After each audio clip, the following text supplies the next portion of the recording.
was an all-Penske front row, the same as it was in Iowa, but neither of those drivers went to victory lane there. That was James Hinchcliffe. How's it all going to work out over 500 miles?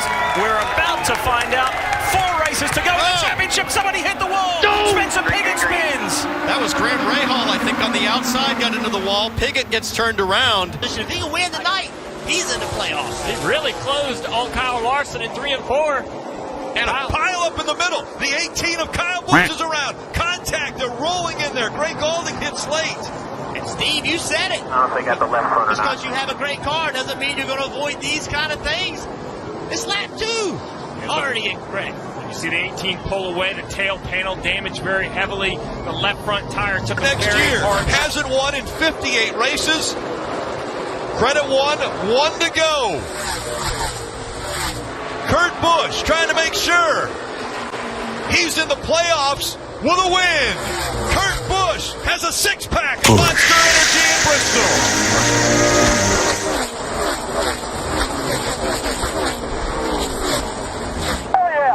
Hey, that's pretty good.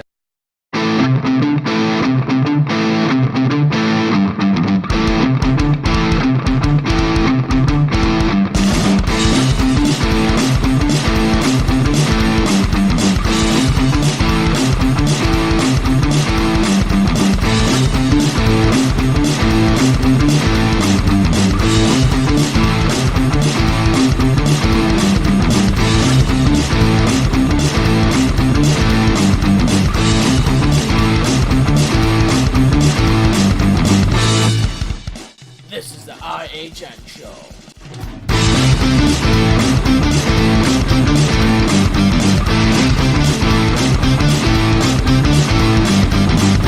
Welcome back to the IHN show podcast thing, whatever you want to call it. Don't care. Ooh, just dropped my pen. We're starting off with a bang. Yeah, I don't even have the sound effects though, because I looked and I saw I didn't have them open.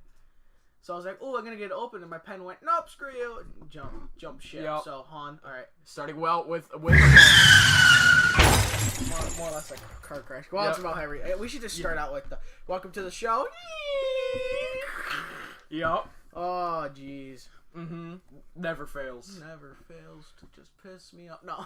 Yeah. So, it was a pretty good weekend. What was your weekend like? I had to work my first Sunday. It sucked. Well, frickin' cry me a river. Welcome to the reality world. Yeah, that's true. I had to work Saturday, missed the races, but that's alright. Yeah, I know. I was pissed I had to work Saturday night. I see. I missed Bristol. I didn't even see who won at Bristol. Don't tell me. Okay. So, anyway. We also have to get into our predictions here. Oh.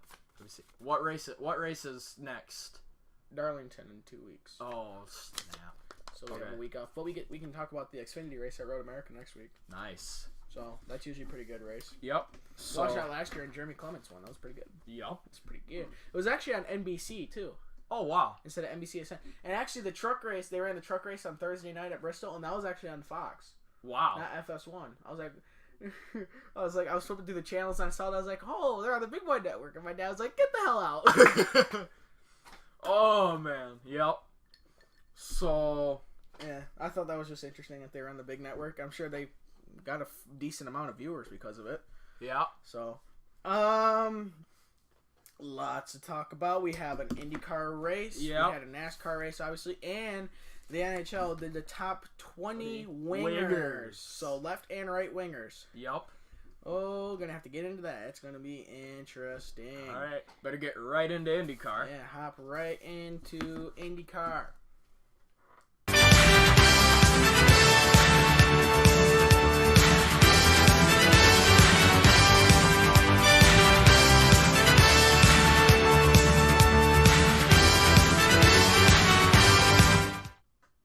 That was a short monologue. Yeah. Last one we had was pretty good. So, like I said, the IndyCar race was this past weekend, and okay, I did write down the points, but okay, I was just making sure because I typed this last night, the script, and I couldn't remember if I had wrote. Don't look. You're gonna ruin it. I know what you're typing on the computer now. Yep. Okay. Pause. Actually, no, I don't want that. Go back. Did you say who won the race? I have not said who won the Okay. race yet. IndyCar. The race was at the Tricky Triangle, Pocono. Alexander Rossi won. He led 180 out of the 200 laps. Oh my. Kicking A. And he is now only 29 points behind Dixon in the championship race. But it says on the point, that's the... It adds up. That's the finishing order. And then the points down here is the race on the script. Yeah, okay. so... Okay. Before the race even went green, they already started wrecking. Yeah. Because if you remember, I don't know if I brought this up. Pushing and shoving. No, not... Well, they can't push and shove in IndyCar because you'll knock off the fenders, but... Yeah. Load that... Oh, yeah, I forgot. Load that. There you go. Alright, so what happened is 3 weeks ago at Mid-Ohio, Rossi kind of brake-checked the field and then took off.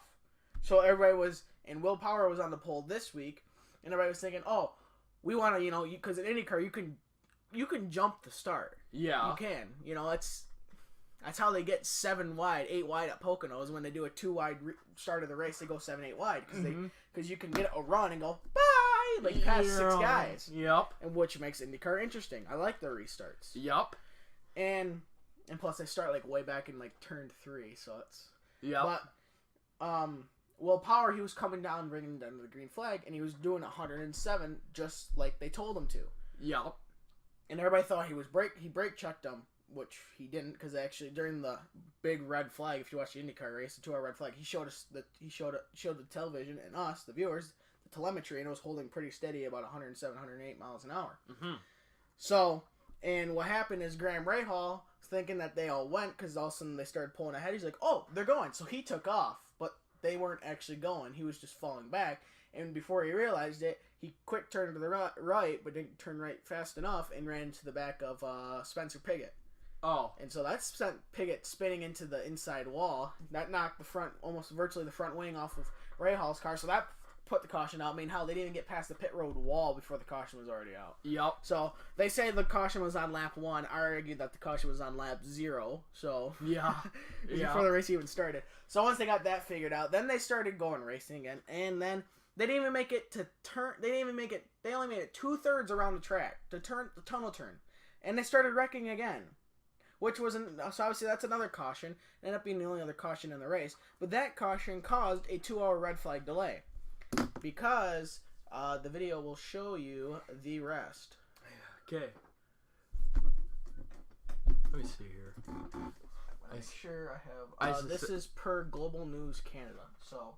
I used to say, there we go. No sponsorship. No, I'm just doing that. So finding it off a website. Okay, here we go.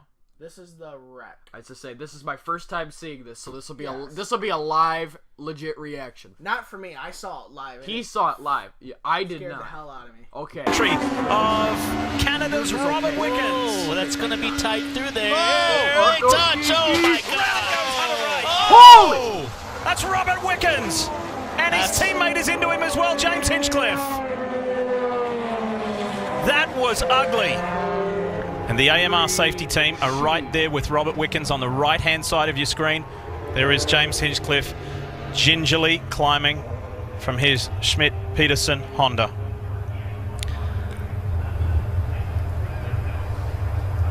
Definitely looks like he's hurt himself, his wrists or something. Both wrists, maybe, because he's holding them at a kind of a strange angle there. And there is the Schmidt-Peterson Honda of Robert Wickens. And if you have to, look for positives there, you look at the car still largely intact. The safety cell appears to be intact. There you see the medical helicopter, blade spinning, warming up. And there's Robert Wickens. Oh, that's going to be tight through there. Early touch. Oh, my God.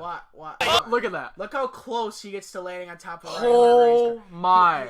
Okay, so on IndyCar right here, you can see he has a camera right here. He actually knocked the camera off the top of the car.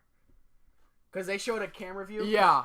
Because they started when they started crashing, they actually showed this camera view, and then they continued it earlier, and the camera stopped reporting right here, because you could just see the car coming over top. Holy smokes! And then the camera stopped because it was gone. Yeah, demoed. Yeah. Oh! That caused a 2-hour delay. To clean up all the debris. And fix the catch fence. Yeah. Catch fence was absolutely demolished from it. So that caused a 2-hour delay.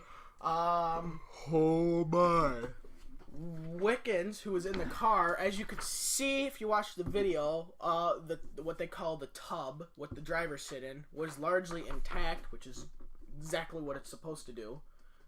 He actually, once he took down a huge piece of a catch fence, and a crash that Lee Diffie, the play-by-play, the main guy, called a savage crash, which is a damn good definition of it. He was all right. He was conscious and alert when the safety crew got there. Okay. And he only, right now, as of now, he only has orthopedic injuries, so foot and ankle injuries.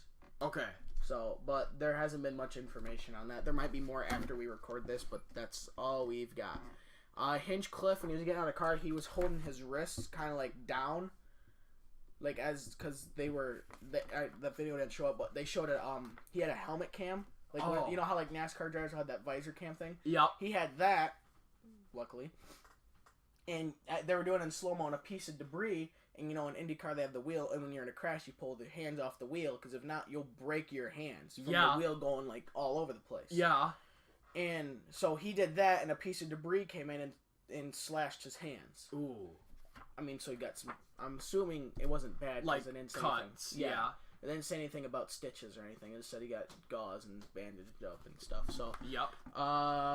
Yeah, like I said, there hasn't been much on Wickens. So, I mean, I would like to report more, but that's all I can. For now, yeah. Yeah. Involved in the crash was Wickens, who ran into Ryan Hunter-Reay, because his car kind of washed up the track, if you watched it. Hinchcliffe, Takuma Sato, and Pietro Fittipaldi, who actually just came back to IndyCar after being out for 2 months with both legs broken in a crash at Spa. You know where that's at? Spa-Francorchamps. Never heard of it. I think Formula 1 races there, but he was in an endurance car, I think, and he was going through, so you have like a front stretch, and you have like a really tight hairpin almost, like it's probably like a 120-degree hairpin. Yep. And then you come down this hill. And then you kind of do like this little S thing, you know, you come back up a hill, and at the bottom you carry a lot of speed, and you kind of like let off the gas, because if you catch the apex just right, you can go right up the hill without touching the brakes. Yep. Around that corner. Because you cut the first corner, then you kind of cut the second corner a little bit, you can cut the third corner. Well, he was coming around the second corner, and they slowed a replay of it, and the headlights of the car were on, and they flashed, and I guess something went wrong with the electronics, and so the power steering went out. So if you're doing like 130, and the power steering goes out, and you're in the turn, it kind of catches you off guard. Yeah. So obviously the car wiggled and went straight into a tire barrier. At a really bad angle, and it broke both his legs. Gosh, dang it. So he just came back, and now, I mean, he was fine. He was just sore, obviously, because you just came back from broken legs. Yeah. So his legs were sore, as would be expected. So, and then they ran the rest of the 178 laps green. Jeepers. So, first was Alexander Rossi, like we stated. Will Power, who started on the pole, was second. He actually did pass Rossi, but through pit stops, a cycle of pit stops, but Rossi ended up passing him. And Power was actually up to, I think, 13 seconds behind Rossi, but he caught up because of lap traffic. For some reason, they could not pass. Like, you'd get behind a car, you'd stay there. Like, you could just not pass for whatever reason. I don't know if it's because of the aero kit, but you just get behind a car, you get in their dirty air, and you would slow up a ton. Yeah. It's just because your car would get loose. So maybe next year they'll be able to work on that. But yep. Third was Scott Dixon. Fourth, Sebastian Bourdais. Fifth, Joseph Newgarden. Sixth was Zach Veach. Seventh, Marco Andretti. Eighth, Simon Pagenaud. Ninth, Charlie Kimball. 10th was Ed Carpenter. 11th, Matthias Lace. 12th was Ed Jones. 13th, Max Chilton. Graham Rahal was 14th. 15th with Connor Daly. 16th was Spencer Piggott. 17th was Tony Kanaan, which he wasn't involved in the wreck. What happened is one of his throttle sensors went out, so he was going, and so the sensor was like, oh, you're done, and so the car just shut off. So it was like, they could have replaced it, but it's like they would have been like 20 laps now, so it's like, there's no point. Yeah. I mean, you're already ahead of the guys that wrecked, so. Yeah. Ryan Hunter-Reay was 18th, Wickens 19th, 20th was James Hinchcliffe, 21st Takuma Sato, and 22nd was Pietro Fittipaldi. Sebastian Bourdais in 4th place was the last car on the lead lap. Like I said, clean air versus dirty air played a huge role in the race, making it very difficult to pass. I think the race would have been more interesting if all 22 cars would have been running at the end. I think, only 14 out of 22 were running at the end, so 8 cars were not running at the end of the race. So I think that would have played a bigger role into making the race a little bit more interesting for Will Power catching Alexander Rossi, because there would have been 8 more lap down cars probably on the racetrack.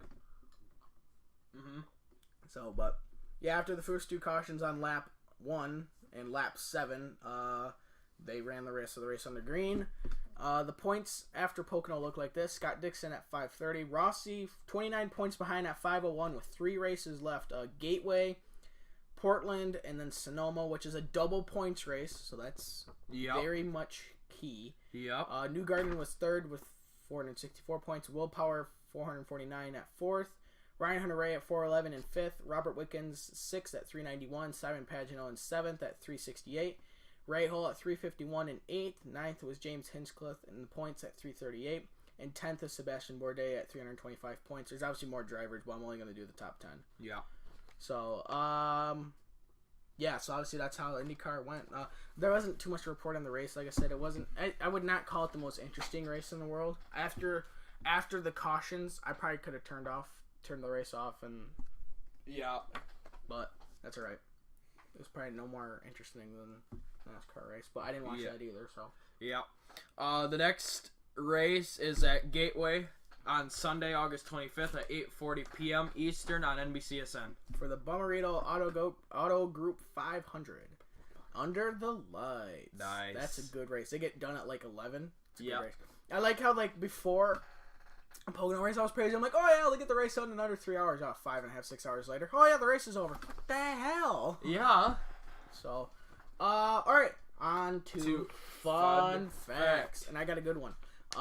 My fun fact is the most lead changes in a single IndyCar /IRL/USAC/kart, anything to relate with open wheel racing race, was 73 lead changes at Fontana on November 4th, 2001 for kart championships, auto racing teams, or champion auto racing teams, something like that. The key number here is that it's just 73. 73. Hot Holy dang. crap, That's probably between the first and second place guy. So well, it could have been more than that. I mean, I think the Indy 500 in 2013 had 68. Wow. So and it's not just one guy. It was probably like half the field. Or I think 3/4 of the field led a lap. So I wish the thing would have told me how many different drivers, but oh well. My fun fact is, oh my gosh, I know that this joke is the dumbest fun fact I've heard. I know, but the joke he said was dark.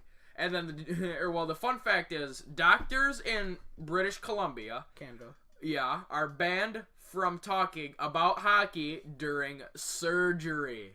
And when he told me that, the first thing that came to my mind is like, oh, did you hear about that goal last night? It was pretty good. Oh, and he's dead. Oh, he's dead. And he's dead. Anyways, that's what I was talking about. Yeah, you totally jock-strapped him there, eh? Yeah.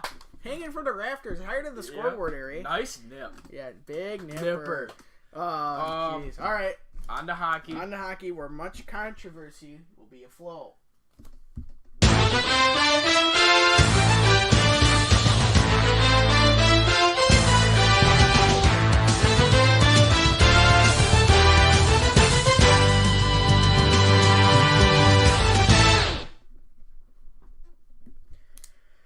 Okay, so before we get to the top 20 wingers, we got some news, and it's dang good. Alex Ovechkin is now a father after the birth of after he and his wife had their first child, who was a boy, and they named him Sergey. I think after Ovechkin's father or grandfather. I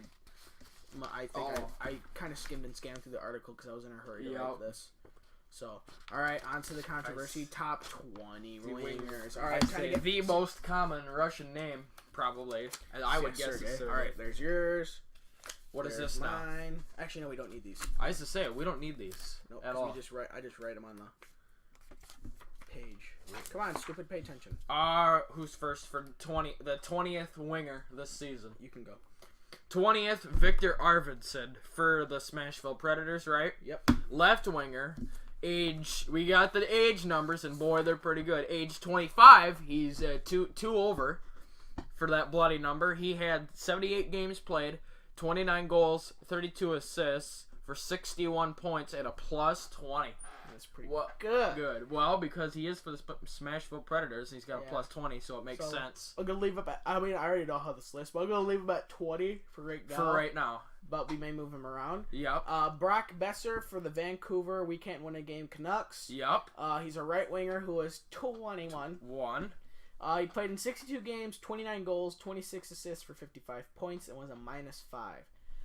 I would leave Besser at 19 as of now because he only played 62 games and he only has 6 less points than Arvidsson.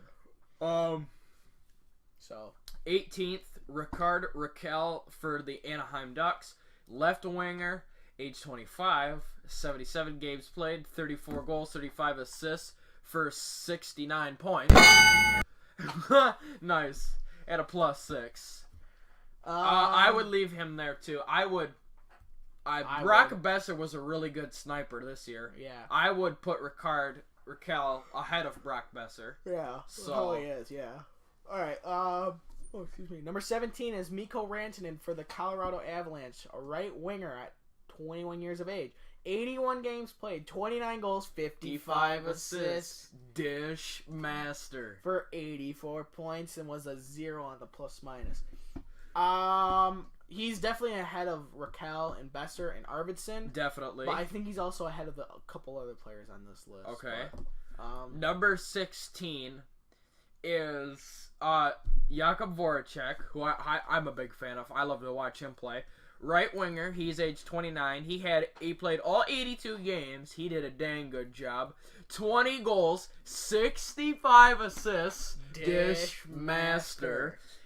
85 points at a plus 10. You know, if you have over 45 assists in a season, that's insane. Yeah. I would actually flip Rantanen and Voracek around in my mind. I would too. Just because Rantanen's a little bit younger and he pretty much did the exact same thing as just Voracek. One whole point short. And he also played one less game because that could have been 1 point. Because they both averaged more than a point a game. So I'm going to flip those two around in my mind. Yeah. So I'm going to put him at 16 and Jakub Voracek at 17. Just because of the age thing. Rantanen being 8 years younger and doing the same thing I would flip nuts. him around. Yeah. Yep. So sweet. I get to read 14. Nice. All right, you're up with 15. Speaking of the Smashville Predators, Philip Forsberg, a left winger at age 24. 1 over. Yeah. 67 games played, 26 goals, 38 assists for 64 points and a plus 27. Holy shit. I would leave him there just because he didn't play 15 games. Yep. So I'm going to leave him there. So, I mean, he averaged just under 15 points, or I'm sorry, just under a point a game, but I would still leave him at 15 because he could have went on a tear the last 15 games. We don't know. Yeah. Because I think he had a groin injury, I think. I don't know. I mean, which is more common with goalies. No, but I think he had an upper body injury. Something. I can't remember. All right. 14 from the only team in Boston we don't care about, right winger. Every time we don't care about any team in Boston. Exactly, yeah. I got a good name for this dude, even though he's stupid good. David Pasta Sauce Pasternak, because his nickname is Pasta by his teammates. He's a right winger, and he is age number 22. That number never fails. It's like 23. He played all 82 games, 35 goals, 45 assists, Dishmaster, 80 points at a plus 10. I would swap him with Philip oh wait a minute. Okay, we put I could see swapping him with Rantanen. Yeah. But so then that'll put Rantanen at 14th. Yeah. And then Forsberg at 15th. Yeah, Forsberg's still at 15th.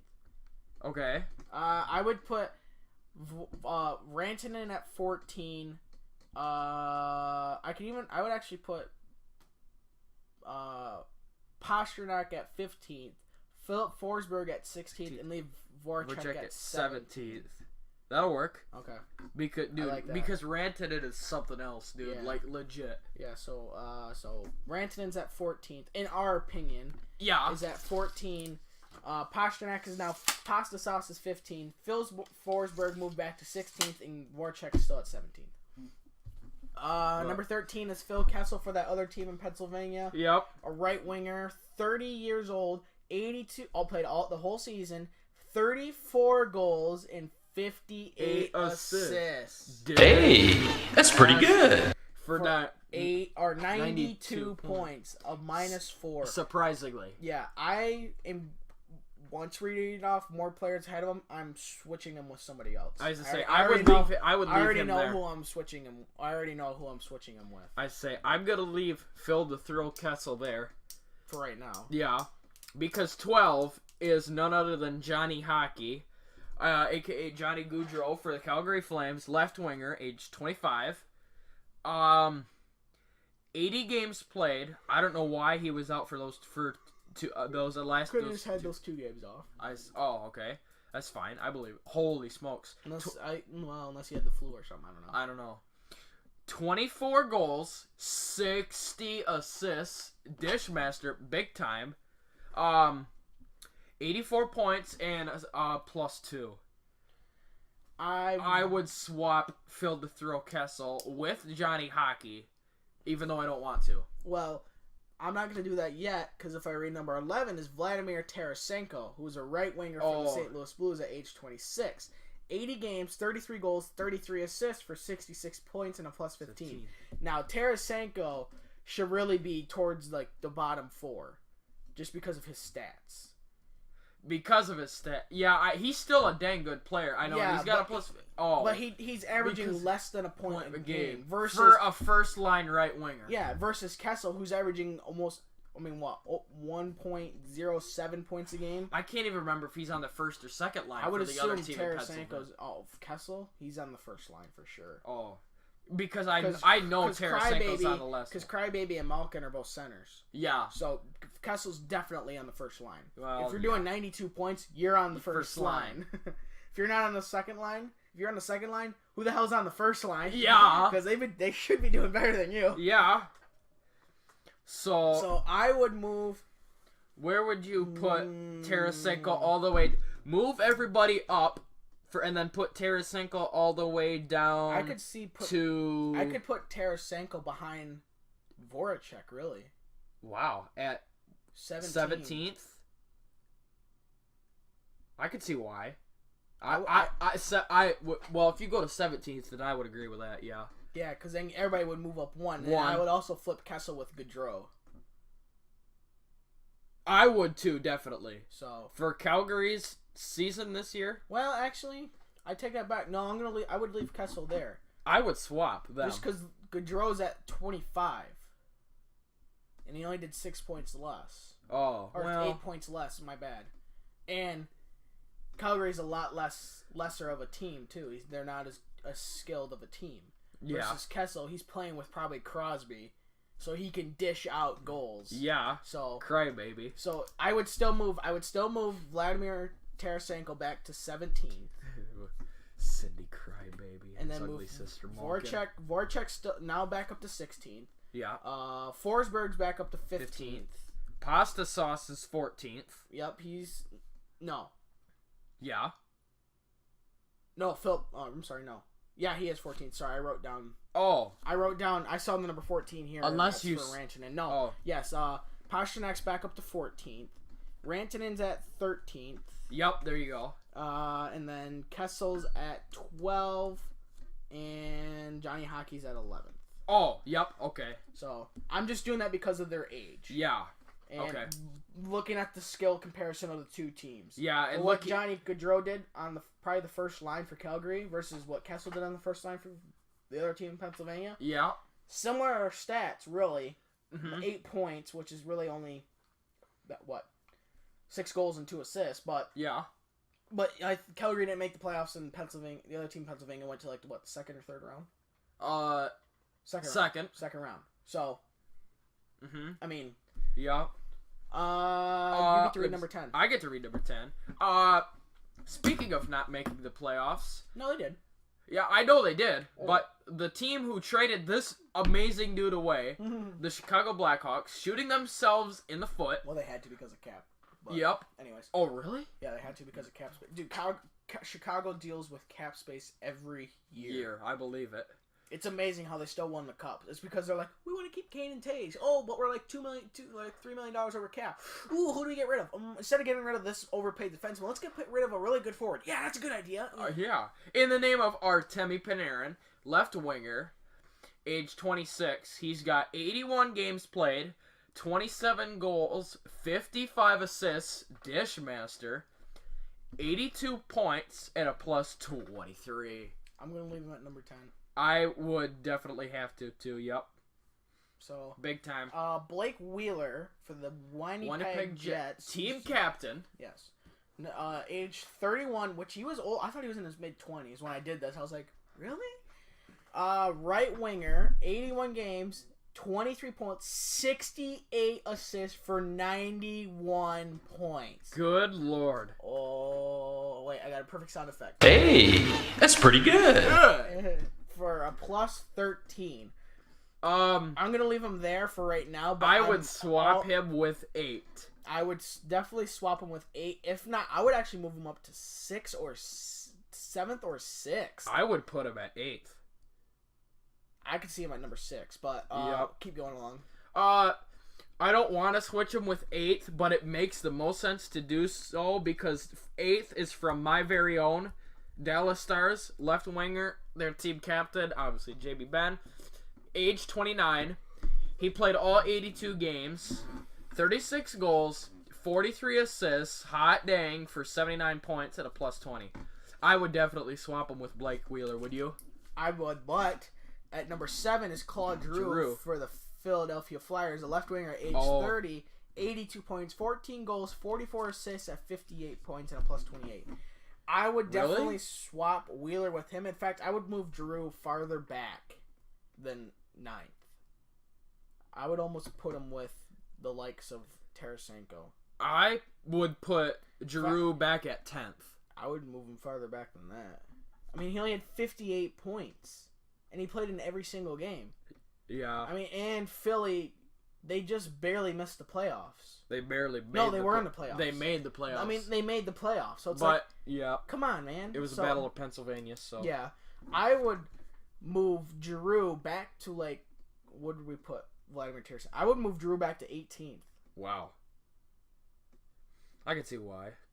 In fact, I could almost put him at 19th because Brock Besser did just as many points in a metric butt ton of 20 less games.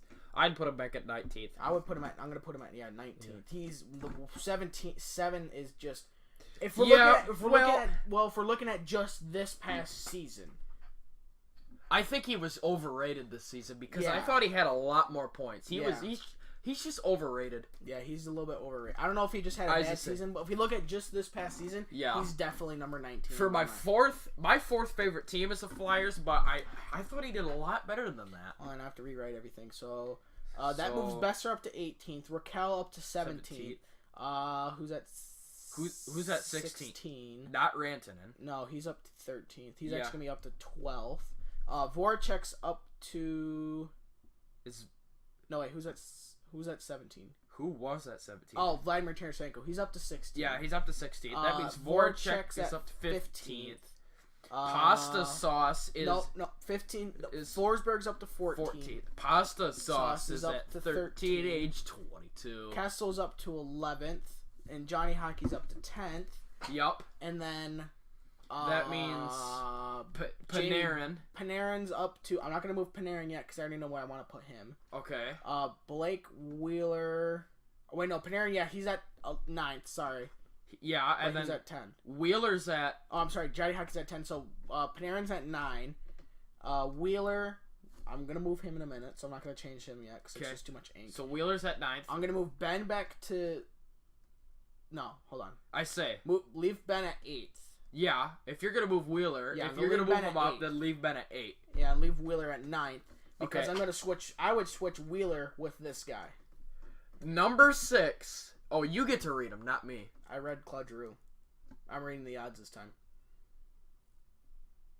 Oh, I get to read numbers. Yeah, you get to read. You're reading the evens. What's funny is he wants to swap 9 Blake Wheeler with number 6, his very own teammate, but he's on the second line because he's also a right wing. Patrick Laine, age 20, 82 goals, 82 games played, 44 goals, 26 assists, 70 points at a +8. I would move Laine back to 8 or 9. I would move. I would move Blake Wheeler up to 6. Yeah, that's where put Jamie Benn at 7th, and put Laine at 8th. So wait, who's at 9? Okay, yeah, Panarin. Panarin's at 9. So that means Laine's at 8th because Jamie Benn's 9 years older and he did 9 more points. So yeah, it makes sense. Yeah. So, I gotta read this guy's name. No, that's great. All right, next we have is The Rat. That's who we're referring him to. If you watch hockey, you know exactly who we're talking about. Yep. The Rat, who is a left wing for the Boston Bruins, who is 30 years of age, 68 points, 34 goals, 51 assists for 85 points and a +25. 68 games played. What was he out for? What injury? Don't know, don't care. Yeah. I hate to say it, but I think he would go ahead of number 4. That is for sure.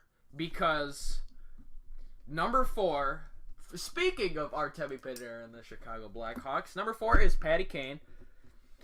Krabby Patty Kane, right wing, age 29, 82 games played, all of them, 27 goals, 49 assists, dish master, 76 games played, points, and because of the Blackhawks had missed out big time on the playoffs, is a -20. Huh? Yep. So, I already switched The Rat with Patrick Kane. Yep. So, I would definitely switch those two. I would not touch the top 3 at all. Is untouchable. Taylor Hall, left wing, 76 games played, 39 goals, 54 assists for 93 points. Hey, that's pretty good. Was a +14 for the New Jersey Devils. Hot dang. I would leave him at number 3 because he was breaking his back, carrying his team. Yeah, he broke his back about 4 times. I could see why. If you did, I could see why you swapped 3 and 2. I can see why. I was just gonna mention I could see me swapping number 3 with Taylor Hall with number 2. Number 2, the 2017-2018 Conn Smythe winner, and finally got his first cup. Hey, speaking of Ovechkin, that's his name, and he had his first kid, left winger, age 32. Holy shit. He played all 82 games, 49 goals, 38 assists, 87 points, and a +3. Did he get the Maurice Richard this year again? Mm-hmm. That's what I thought. No. Who scored the most goals this season? That's the Maurice Richard. Yeah, I think he did. I don't know. If you look over that sheet right there, down, I believe that one might have it on it. This? Yes, on the second page. It may have it. It would say individual statistics. Maybe on the third page. No? On the third page is NASCAR. Let me see what this is.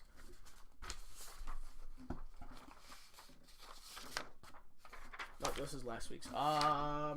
Okay, under where your phone is, to the right. We're under that box. Under the box. Under the box. Yeah, there should be page. Yeah, it should be on the second page, I think. Second or third page. It was Ovechkin. It was Ovechkin. Okay. Yeah, second page. So, okay, because I remember we did I did individual statistics on one of the. Yep. On one of the. Woo! Got my answers there. Anyway, back to the show. Yeah. All right. Anyways, back to the.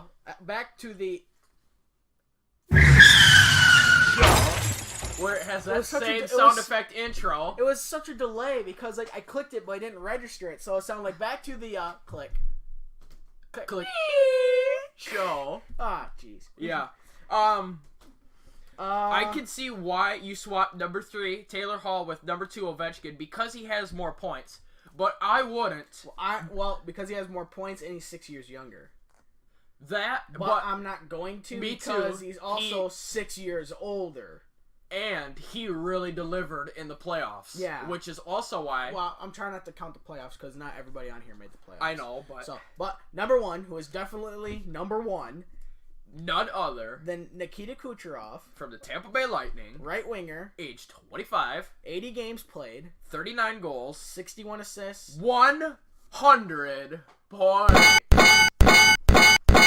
Racked it up. And a plus 15. Hot dang, son. Kucherov, I'm going to move him back to number 168. What are you doing? He just had a really crappy season. 100 points? That's it? Get out of here! If you're not averaging 3 points a game, you suck. Alright, time to buy him out. Alright, yeah. Time to buy out his contract. He's terrible. Yeah. So, so this is how the list goes. Number 20. We're going to go... you read the... Well, actually, no. I have the page. I was just saying, you have the page. Number 20 is Victor Arvidsson. Number 19 on NHL is Brock Besser. But number 19 for us is, oh my god, this is a total cluster. Handwriting voodoo. No, it's more like chicken scratch. Yeah, what's the difference?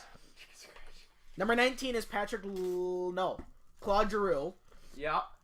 On our list. Number 18 for the NHL is Ricard Raquel.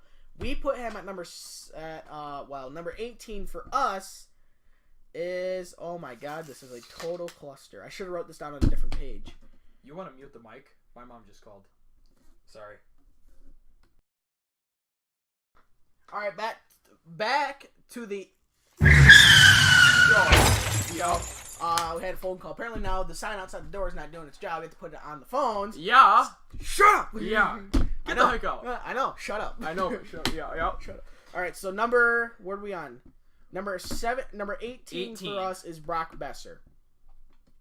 Number 17 for the NHL Network is Mikko Rantanen, but number 17 for us was Ricard Raquel.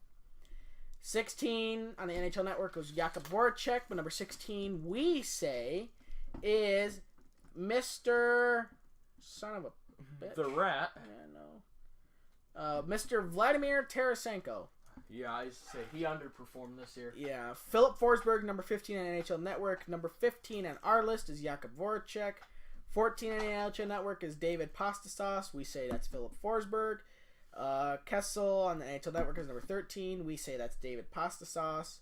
Number 12 on the NHL Network is Johnny Hockey Gaudreau, but we say that's Mr. What's his name? Where is number 12? Where is number 12? Would you quit? Don't monkey. Put it down. All right. Don't drop it though. It's like a $15 tape measure. $50. Yeah, I'd rather not spend $20 on a tape measure. Crap. Who was number 12? Number 12 for us because we moved Kessel up to. I don't know. We'll just skip it. Moved Kessel up to 11th. Did we skip number 12?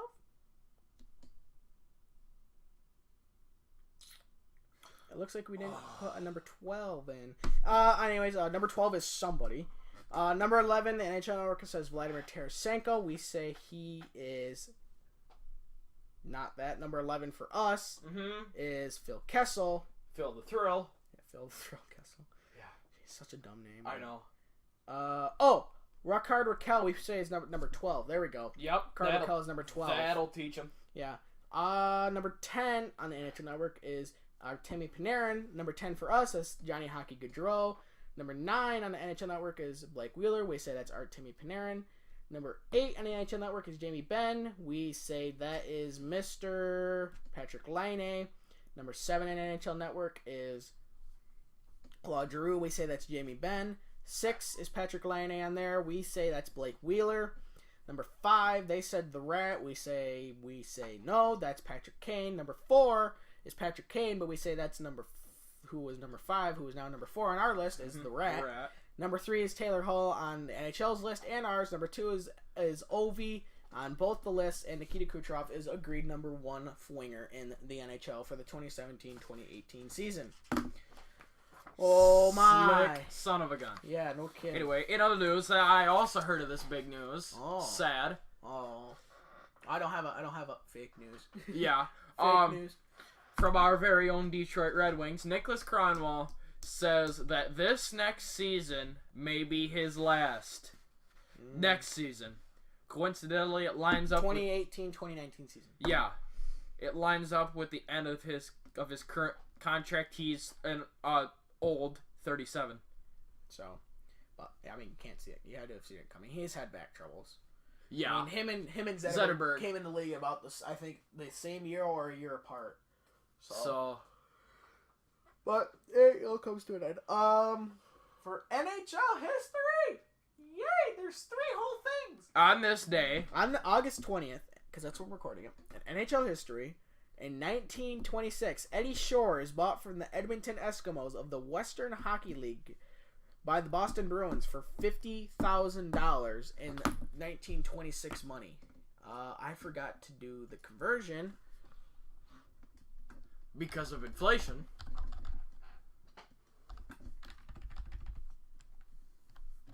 Hold on, I say we're doing that right now. You could do that, the middle one. No, because it wouldn't. It'd be because it'd be taking $50,000 and. Are like how much? I'm trying to see how much $50,000 in 1926 equates to now. Oh, I see why. Back then, it would probably be like, I don't know. Who cares? Yeah. Not a lot. Compared to today. I'll just do 2017. Current. Calculate the value of it. Okay. To 20. Calculate. The buying power now would be almost $689,000 in 2018 compared to 1926. Holy crap. Yeah. Just pocket change. Yeah. Not quite the Mega Millions, but not even close, but hey, that's still a lot. Yeah. That's right. I have that in my bank account right now. Yeah. Just a little bit. Okay. So, also in 1982, Don Lever, however you want to pronounce it, is named the first captain of the New Jersey Devils. And in 2001, the New York Rangers acquire Eric Lindros in a trade with the Philadelphia Flyers. Lindros? What is it? Well, Lindros. I've heard both. Really? I think they're retiring his number this year. Oh my gosh, yes, it's about time. Either this year or they did. I swear I heard it was. They need to retire Datsuk's 13. That's for sure. I don't know if they will though. I don't know if they will either, but they should. So I mean, that's up to the team. I mean, really, there's actually 2 other numbers that are retired by Detroit, but it isn't acknowledged in a banner. Number 6 because, long ago, Coach Adams said that number was retired, but it's just not recognized by the Illages. Oh. And then number 16 is quote unquote retired or not usable right now. Oh. Obviously for Konstantinov. Yeah. So that is that. On to trivia. Dun, dun, dun. Here we go. Alright. I would argue this is a very easy trivia question if you don't overthink it. Which NHL coach has the most Stanley Cups with which team and at how many? Crap. Now, if you don't overthink it, it's a very simplistic question. I've got my answer. Okay. My answer is Scotty Bowman. What team? What team? Don't overthink it. I'm not. It's very easy.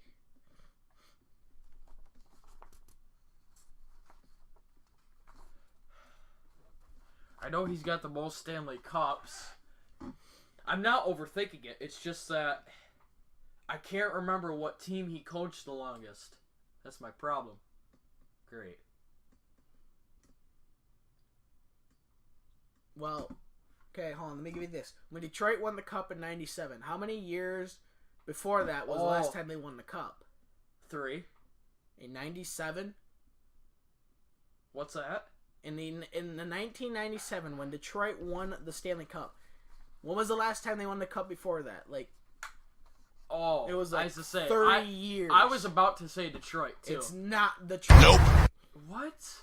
No, he only won 3 Stanley Cups with Detroit. Oh, Babcock was the coach in 2008.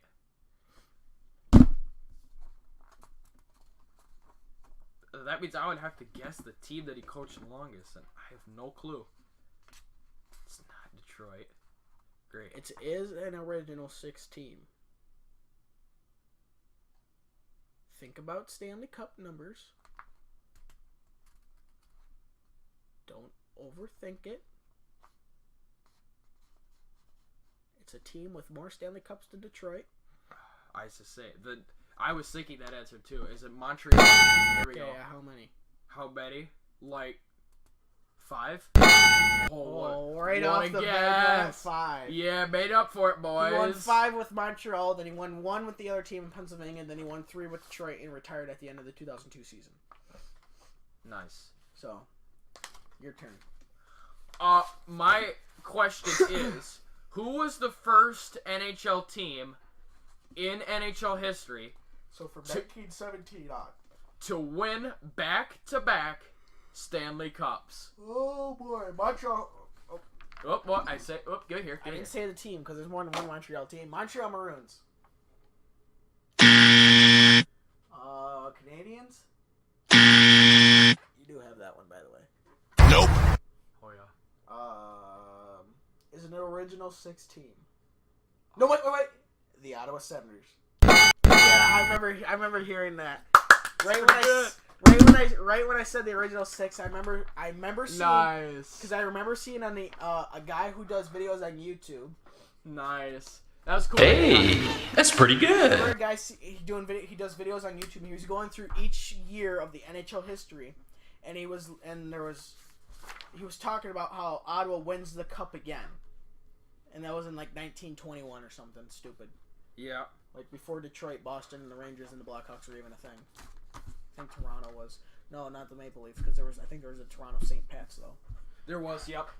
So one of these, I think on Thursday I'm gonna do how many NHL teams can you name? Oh. Correct. Write down every single NHL team and see how many you can get. Okay. On to NASCAR.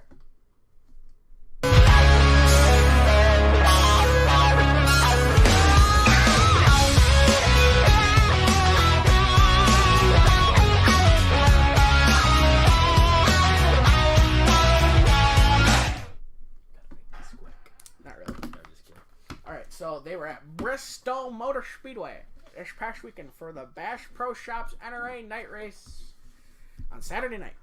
Kyle Larson won the pole at a lap speed of 127.792, which is pretty fast. Oh, an A for Bristol. Yeah, for a .533 mile speedway. Oh, did you see his save in practice? I saw that. That was nice. Dude, that car was dope. That car was wrecked. Yeah. I don't know how he didn't keep it out of the wall. I know. I mean, you couldn't even fit a piece of paper between that. That was a whole like literally. My. Well, we could scrape it I up think against he was the wall coming out. too. Yeah, That's he was coming out of like I think turn 2 or 4, and the car started getting loose, and he just kind of put the gas in it and just straighten it back out and get away. It's like my. No paint marks or anything. I was like, good lord. Yeah. Kurt Busch gets career win number 30 and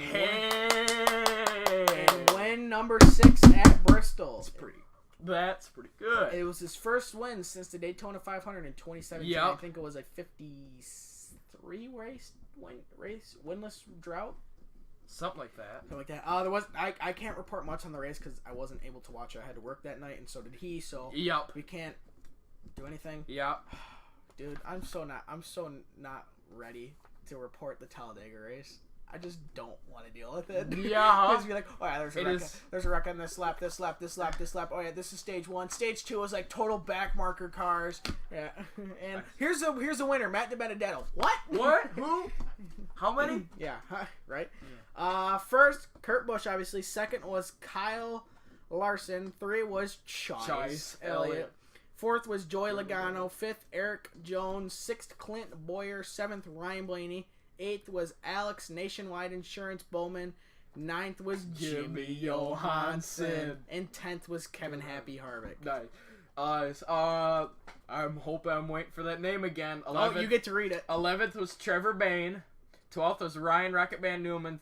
13th was Austin. I don't belong in the playoffs, Dylan. 14th, he wrote it down as not Denny, but Dennis Hamlin. 15th was Casey Kahan. 16th was Brad Keselowski. 17th was David Reagan. 18th, the Mexican, Daniel Suarez. 19th, Chris Boucher. And 20th was Kyle Busch. 21st was Ty Dillon. 22nd, hey, Matt 22. DiBenedetto. Ironic at 22. 23 was the rookie William Byron. 24 was Ricky Half the Field and the Snack Bar, Stenhouse Jr. 25 was Landon Castle. 26 Ross Chastain. 27 Blake Jones. 28 Timmy Hill. And 29 Jamie. Would you like a shake with those fries? McDouble. Double. Nice. I thought about that. I wrote down. Would you like a shake with those fries? I wrote down. I approve of that. I wrote down something else. I think I wrote down McChicken. Because I was just going through the McDonald's menu and I was like, okay, there's like everything's named Mick something. So I was like, McChicken. No, wait. McDouble. Yeah. McDouble. So it's gonna be different. Yeah. Nice. Oh, I can't remember. Oh, would you like a hot apple pie with those McNuggets? McNuggets. Yep. I already know what I'm gonna write next week. Nice. Sweet. I only have to write it. 30th was Martin Truex Jr. He crashed or something. Yeah. Okay. He was involved in the wreck on lap 2. Great. That didn't last long. I believe so. 30. Then that means everybody behind him wrecked too. What the heck? 31st was Almirola. 32nd, J.J. Yeley. 33, Reed Sorensen. 34th, Corey LaJoie. 35, Jesse Little. 36, Paul Menard. 37th, Michael McDowell. 38th, Bubba Wallace Jr. 39th, A.J. Allman. Dinger. 40th was Greg Olding. The race ran in just under 3 hours at 2 hours, 58 minutes, and 35 seconds. Burp. Told you. Average speed of the race was 89.538. Margin of victory was .367 miles or seconds, excuse me. 2 1,000ths of a second. Well, not really. Dang near. Yeah, only 3/10 and only 3/3400ths off. Yeah. Oh wait, no, 2 1,000ths. Oh yeah, only like a lot off. Then. Yeah. Only 365 thousandths off. Yeah. Blaney was first at the end of stage 1. Harvick second. Boyer, Elliott, Almirola finished out the top 5 for stage 1. Larson, Kurt Busch, Jones, Logano, and Johansson finished out the top 10. Stage 2 was Logano, then Chase, Elliott, Kyle Larson, Eric Almirola, Ryan Blaney. I almost said Dave Blaney. I say. There's a throwback. Yeah. Was that 6th is Clint Boyer, 7th Jones, 8th Jimmy Johansson, Kurt Busch 9th, and Alex Bowman 10th. There was 9 cautions for 70 laps because it's such a short track. Hot dang. Such a short track. A debris caution causes like, a 100 lap caution. So yeah. On lap 2, there was a caution involving 15 cars. Not 1, but 2. Not 1, but 2, but not 2, but not 3. Times that by 5, you get 15. Hey. Lap 62 was a competition caution, I assume, because they got rain. Yeah. Lap 125 was the end of stage 1. Lap 199, Reagan spun. Lap 250, stage 2 end. Lap 353, Sorensen spun. Lap 433, Truex and J.J. Yeley had an incident. Lap 473, Keselowski spun. And lap 483, Chris Boucher and Kyle. I did that every time in the one episode, and I was like, it's probably a lot, so I'm just going to cut it back a little bit. Yep. There was, you can read this one. 19 lead changes among the drivers. Kyle Larson, Kevin Harvick, Ryan Blaney, Eric Almirola, Chase Elliott, Joey Logano, Clint Boyer, Ryan Rocket McDouman, and Kurt Busch, not Dennis Hamlin. Darn. Dang it. No! Yeah, not Dennis Hamlin. The points after Bristow looks like this. Kyle Busch at 1,003 and 35 playoff points. Kevin Harvick at 960 and 40 playoff points. MTJ at 849 and 27. Kurt Busch at 796 playoff points and 7 playoff points, excuse me. Clint Boyer at 776 and 10 playoff points. Joey Logano at 768 and 8 playoff points. Ryan Blaney at 733 and 5. Brad Keselowski at 730 and 4. Kyle Larson at 729 and 0. And 10th is Dennis Hamlin at 702 and 2 playoff points. 11th is Chase Elliott at 697 and 8 playoff points. 12th is Eric Almirola, 658 and 1 playoff point. Not 0, but 1. 13th, Eric Jones, 635 points and 5 playoff points. 14th, Jimmy Johansson at 604 points and 0 playoff points. 15th, Alex Bowman, 572 points, 0 playoff points. 16th, none other Then Recky half the field and the snack bar, Stenhouse Jr. for 493 points and 2 playoff points. 17th, Ryan Rocketman Newman, 481 points, 0 playoff points. 18th, Daniel Suarez, the Mexican, 479 points and 0 playoff points. 19th, Austin Dillon, 475 points, 5 playoff points. And 20th, Paul Menard, 475 points and 1 playoff point. The playoff positions look like this. Kevin Harvick still first at 7 wins. Kyle Busch still at 6 wins in second. Martin Truex Jr. is still third at 4 wins. Fourth is Clint Boyer at 2 wins. Fifth is Chase Elliott at 1 win. So is Logano at 6th. 7th is now Kurt Busch at 1 win, along with Eric Jones at 8th with 1 win. And now Austin don't belong in the playoffs. Dillon at also 1 win in 9th. 10th is Ryan Blaney at 240. Brad Keselowski is at 237 at plus 237 above the cut line. 12th is Kyle Larson at plus 236. 13th is Dennis Hamlin at plus 214. Eric Almirola is plus 165. Jimmy Johansson is plus 111. Alex Bowman is plus 79. 17 is, ironically, Recky half the field and the snack bar, Stenhouse Jr. at minus 79. Ryan Rocketman Newman at minus 91. And Daniel Suarez is 19th at minus 93, and Paul Menard is minus Wayne Gretzky in 20th. Yep. Okay, I'm going to give this one out to you. Why is 14th, or 1st through 14th underlined? I'll give you this hint. There's 2 races left before the playoffs. And 16 drivers are in the playoffs.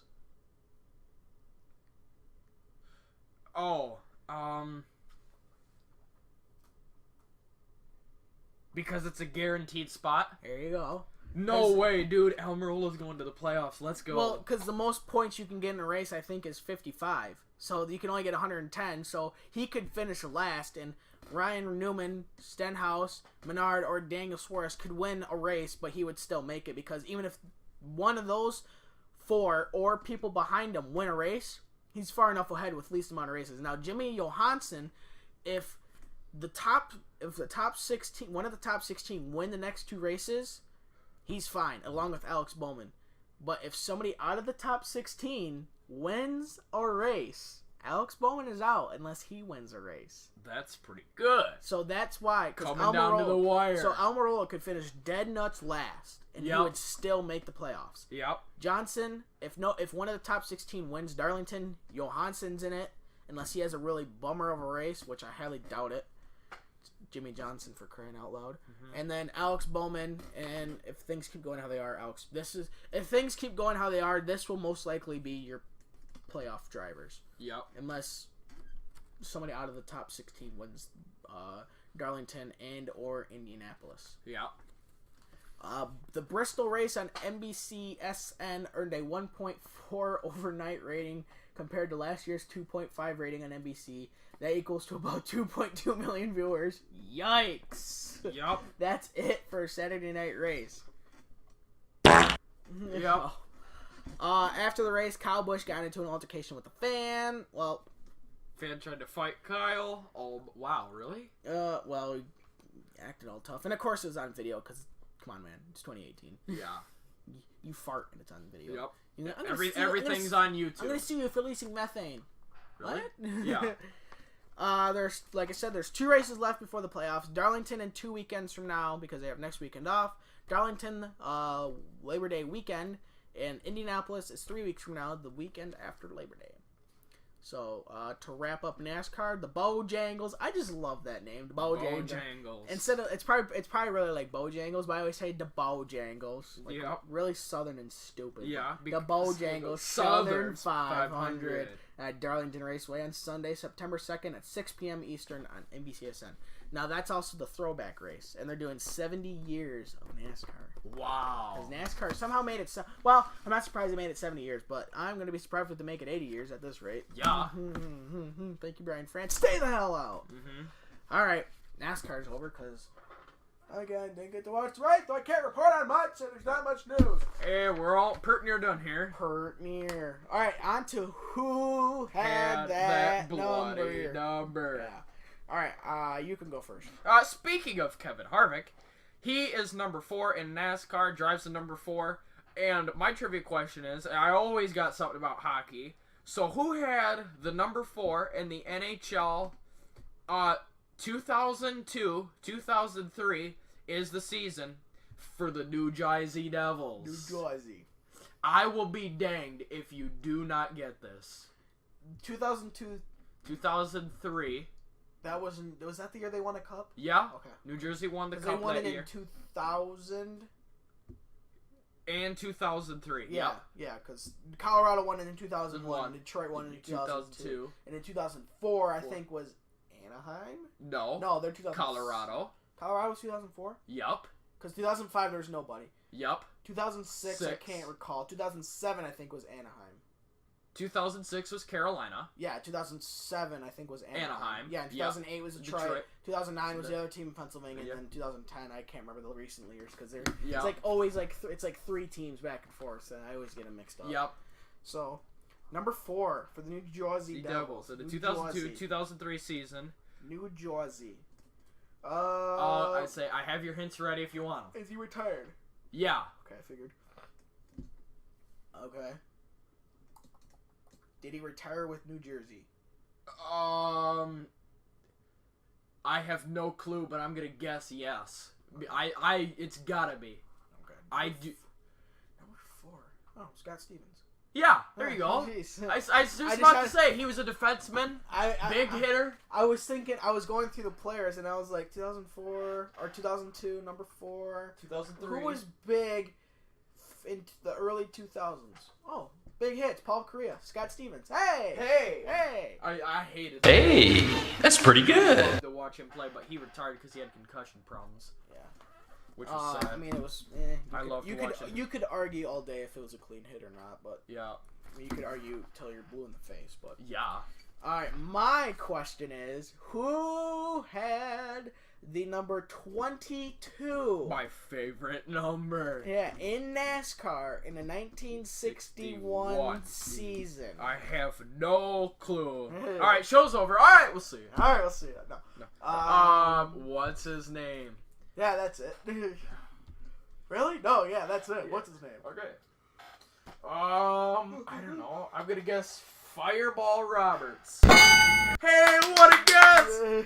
That's the only guy I know who was popular back in the early days of NASCAR, and he was number 22. I just guessed Fireball Roberts and got it right. Fireball Roberts. Never fails. Wow. And he was 22. I So don't that just make your day? Yeah. Well, because I looked up who wore or who had that number and I saw Fireball Roberts. I was like, oh sure, he's said that name multiple times. Boy. So I see what number, and it was number 22. So it's that bloody number. So I was like, oh, I gotta do it. Oh, yeah. If you would have said the Alba, I would have taken that as an answer. But the what? If you would have said the Alba, I would have taken that as an answer. Oh, yep. Inside jokes. There's a long story behind that. So maybe one day when there's like no racing or hockey, probably we'll tell that probably story. during like the All-Star break, we can tell that story. Yeah, tell that something, story. or who cares? Anyway. So I was like, I gotta do it. Well, because he actually, you want to hear the irony of this story? So he got the name Fireball because his name was Edward Glenn Roberts, but I was saying call him Fireball Roberts because I think back in grade school he was a pitcher and he had a really fast fastball. So they call him Fireball. Okay, weird name, but whatever. Yep. It's the 30s, so they can do whatever they want. Yeah. So, and in 1964, so only 3 seasons out, because I actually did say 1964 at first, but I was like, I'll do 3 years sooner. And he actually was in what was then called the World 600, which we now call the Coca-Cola 600. Okay. At Charlotte Motor Speedway. Yeah. And then he got into a terrible crash where his car, ironically, burst into flames. Yep. Ironically. Well, he got very badly burned from it. And so he went to the hospital. He was there for like a month, and then he ended up catching pneumonia, and that's how he died. Yeah. So the irony is that his name was Fireball Roberts, and he essentially died from a fireball. Yep. So I just thought that was kind of ironic. Ironic, but in a sad way, though. Yeah, in a sad way, but it's still ironic. It's yeah. just the irony of it. It just so happened that they called him Fireball Roberts. Yeah, and then, yeah. And then all of a sudden... yeah, so... I should get an explosion sound effect. Yeah. That would have been funny. Okay. He did. Yeah, he did. No, but then he needs some milk. Yeah. So, all right. You use the milk to put out the fire. Yeah, that's right. Yeah. Yeah, because Yeah. Oh, that was actually a good joke. You think about it, when you eat something hot, you drink milk to cool your tongue. Yeah. You put out the fire with milk. Yep. You know, it's something hot. Yeah. Anyway, that'll do it.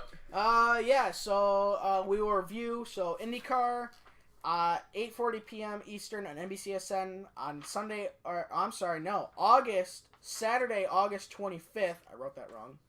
Saturday, August 25th at 8:40 p.m. Eastern on NBCSN for the Bommarito Auto Group 500 at Gateway Motorsports Park. That's a really fun race. Yep. And on Sunday, September 2nd at 6 p.m. Eastern on NBCSN, it is the Bojangles Southern 500 at Darlington Raceway. So, and we have gone through our things for the top 20 players and our top 20 wingers. Next week will be the top 10 goalies, which I'm pretty sure we can go into a debate about that one. We all know we who's could number spend, one. We could spend an hour on that debate. On who's number one. Yeah, well, I don't know.